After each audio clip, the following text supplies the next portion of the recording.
initially wanted to ad-lib, but I haven't listened to Professor Saga. I want to touch a little more seriousness to this conversation this morning.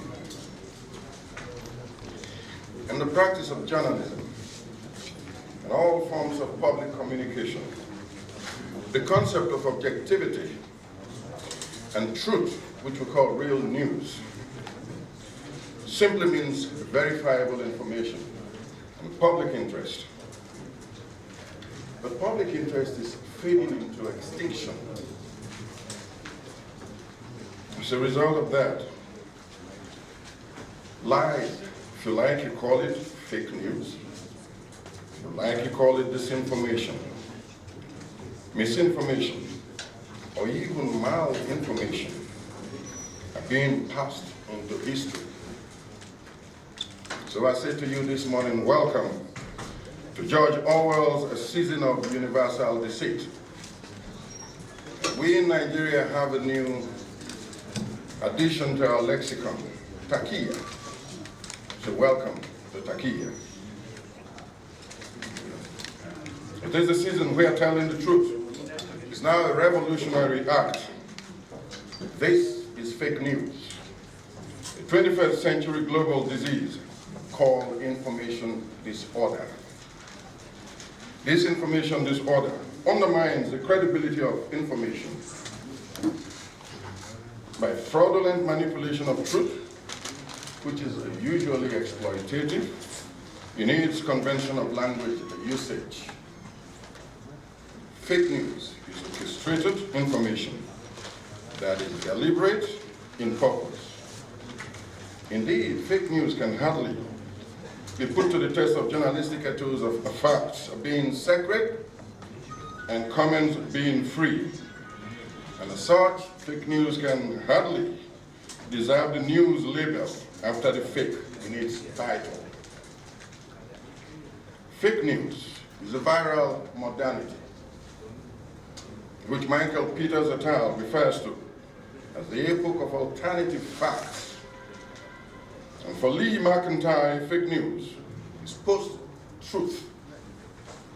Now, alternative truth and post-truth in an information environment contaminates and weakens the rationality of thought because, according to Guy Barker, the particular danger in fake news is that it is usually free to people who lack access to independent public service sources of information. Such people are especially vulnerable to both disinformation and misinformation. Barger insists that fake news is particularly dangerous because it is as confusing as it is frequently organized, well-resourced, and reinforced by automated technology. And as we are all aware, one notable effect of our viral modernity is to function as multipliers and amplifiers in the diffusion process. Perhaps they are both. That is, fake news is methods of sophisticated communication strategy and the application of automated technology in pursuit of its deceit agenda, confusion agenda, and others associated, explains the essence of the Oxford Internet Institute's computational propaganda project. For about 7 years now, since 2012, the Oxford Internet Institute have been investigating, among other variables, automated technology and what the investigators refer to as computational propaganda to ascertain the impact of automated scripts and political bots. Political bots, ladies and gentlemen, simply refers to the manipulation of public opinion on social media.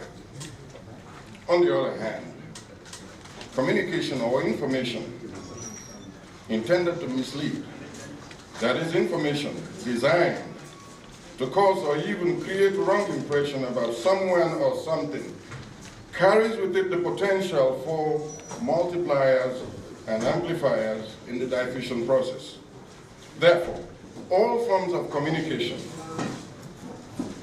all forms of information, they are dangerous because they are fake news. Now, fake news, be it in writing, in speech, whichever way, it's not just lies turning verifiable information on its head. Fake news could be abusive, it could be threatening. Indeed, fake news is a harbinger of hate speech.